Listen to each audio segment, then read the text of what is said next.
మా కొడుకు టెంపుల్కి తీసుకొస్తానన్నాడు. ఏంటి ఇక్కడికి తీసుకొచ్చాడు? ఎవరమ్మా మీ కొడుకు? ఎవరంటారేంటయ్యా, నన్ను దించెళ్ళాడే వాడే మా కొడుకు. అమ్మా నీకు కొడుకు కూతురు ఎవరు లేరన్నారు కదా, ఇక్కడికి అనాథాశ్రమంలో నిన్ను జాయిన్ చేశారు కదా. ఆ తల్లికి అర్థం కాక, ఆ కొడుకు నన్ను అనాథాశ్రమంలో జాయిన్ చేశాడా? ఆ మాట తన చెవులతో వినటంతో ఆ తల్లి లిటరల్గా మెంటల్దైపోయి పిచ్చిదైపోయిందట.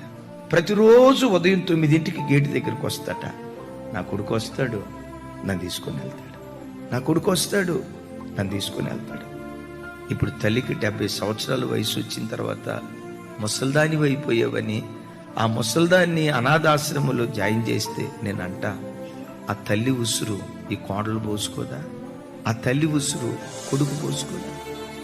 ఒకటే మాట చెప్తా, ఈ సృష్టిలో నీ ప్రార్థన కంటే ప్రేమ గొప్పది.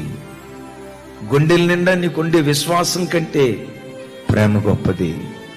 గంటల తరబడి నువ్వు దేవుని సన్నిధిలో మోకరించి నువ్వు చేసే ప్రార్థన కంటే, వీటన్నిటికంటే సృష్టిలో అతి శ్రేష్టమైనది, అతి గొప్పది ప్రేమ, ప్రేమ, ప్రేమ.